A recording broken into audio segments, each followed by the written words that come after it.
A ver, ¿qué pasa cuando una de las dinastías musicales pues más queridas de México, la familia Aguilar, de repente se encuentra en el ojo del huracán? Híjole, es que fue un cambio de 180 grados. Totalmente. Hoy vamos a meternos de lleno en unas declaraciones que la verdad fueron explosivas. Las del periodista Javier Seriani. Claro.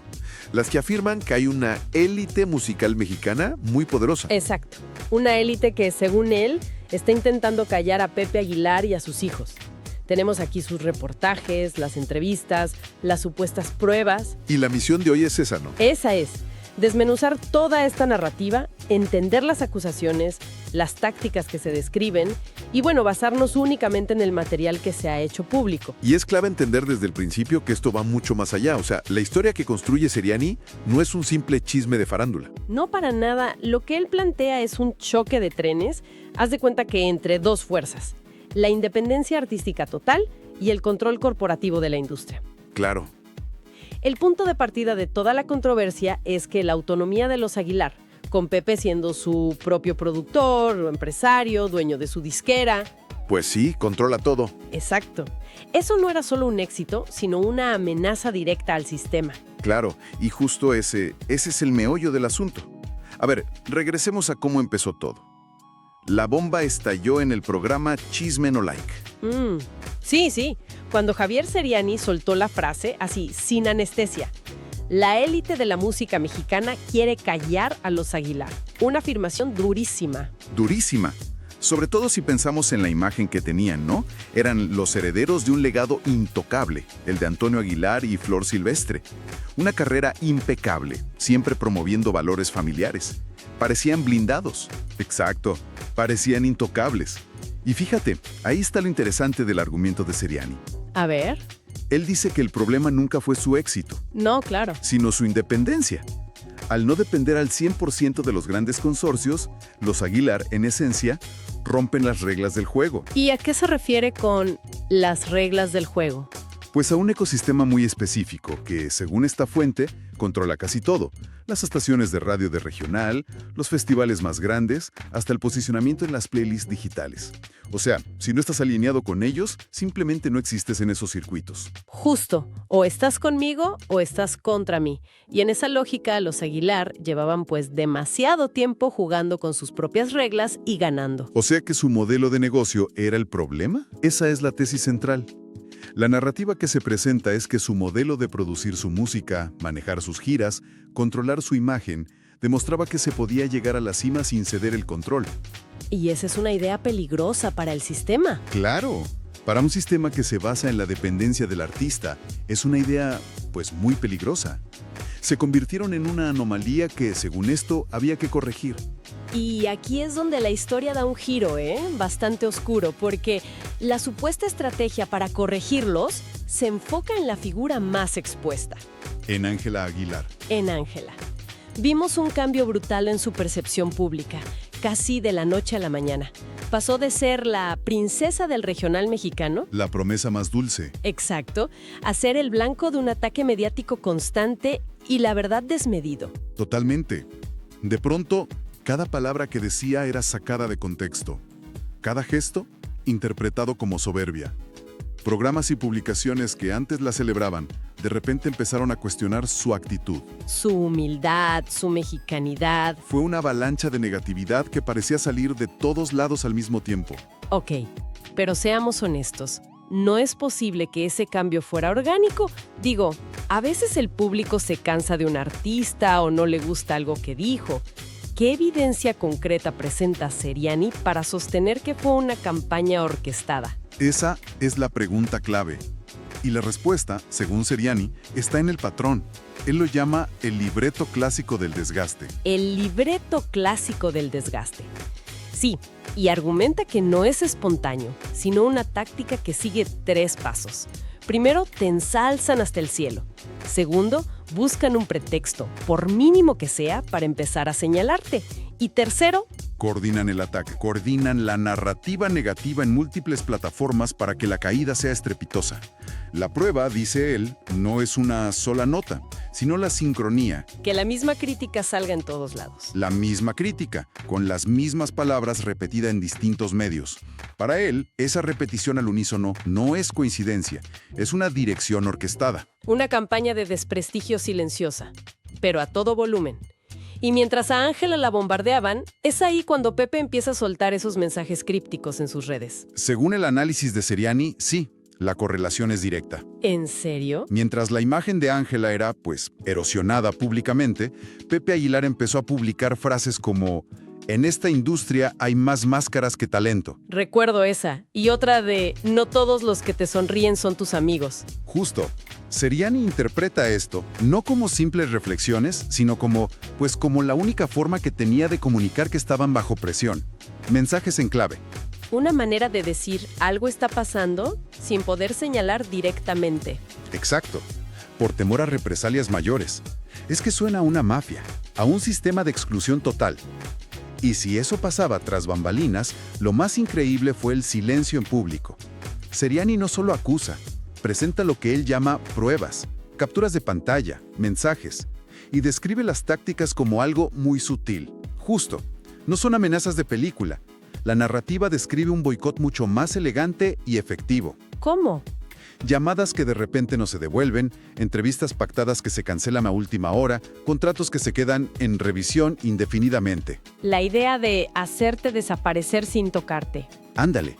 Y en este contexto, Seriani introduce el concepto de la lista negra, Híjole. que asegura es un secreto a voces en la industria. Una vez que tu nombre está ahí, las puertas se empiezan a cerrar. Dejas de sonar en la radio, no te invitan a los premios, simplemente te vuelven invisible. Y lo que me vuela la cabeza es que estas tácticas no son exclusivas del espectáculo, ¿o sí? Para nada. De hecho, aquí es donde el análisis se pone más profundo. Seriani introduce otro término que le filtraron: la neutralización de influencia. ¿Neutralización de influencia? ¿Suena a manual de espías? Totalmente. Y no es algo exclusivo de la música. Es una táctica de manual en la política, en el mundo corporativo. Cuando no puedas vencer a un competidor, buscas minar su credibilidad. Claro, su reputación. Exactamente. Lo que Seriani describe es la aplicación de un libreto de guerra de información al entretenimiento. Habla de alterar algoritmos para reducir tu visibilidad. Filtrar rumores. Es una estrategia de desgaste a largo plazo. Una guerra de guerrillas, pero en el mundo del espectáculo. Y si todo esto estaba pasando, lo que siguió fue casi más impactante. Después de que Seriani lanzara estas acusaciones tan graves... Con nombres y apellidos. ¡Claro! Uno esperaría un escándalo mayúsculo, debates en televisión, pero lo que hubo fue un silencio sepulcral. Un silencio absoluto. El tema, que era tendencia número 1 en redes, que estaba en boca de todos, literalmente desapareció de las pantallas de los grandes medios. Nada.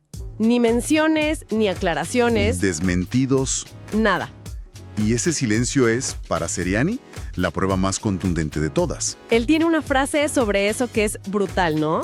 Algo como que el silencio de los medios es más ruidoso. El silencio de los medios es más fuerte que 1000 titulares. Es la frase exacta. Y su argumento es fascinante. ¿Cuál es? Sostiene que la censura moderna no consiste en prohibir un tema, sino en distraer. Te inundan con escándalos superficiales, romances, polémicas menores. Y mientras la atención está en eso, la conversación importante se entierra y se olvida. Para muchos, esa omisión coordinada fue la confirmación más clara de que Seriani había tocado un nervio muy, muy sensible. Fíjate que la respuesta de los Aguilar ante todo esto se me hizo muy inteligente. Muy astuta. En lugar de salir a dar entrevistas y alimentar el escándalo, optaron por una resistencia, casi poética. Recuerdo perfecto un concierto donde Pepe Aguilar dijo: a veces cuando quieren silenciarte, lo mejor que puedes hacer es cantar más fuerte. Y la gente se volvió loca. Es que fue una jugada maestra. Se le podría llamar resistencia silenciosa. Le dieron la vuelta a la tortilla. Exacto. Transformaron el silencio, que era el arma del opresor, en su propia herramienta de poder. Demostraron que no estaban derrotados, sino que estaban eligiendo sus propios términos para comunicarse. Directamente con su público, a través de su arte. Justo. Y Ángela hizo algo muy parecido. En el pico de la presión mediática, reapareció en Instagram con una foto y un texto cortito, pero potentísimo. El silencio también es una forma de hablar. Se hizo viral en minutos. Fue una declaración de principios, una forma de decir, estoy aquí, estoy de pie, y mi silencio es mi postura frente a su ruido. Y la reacción del público fue crucial, ¿no? Fue lo que rompió el ciclo.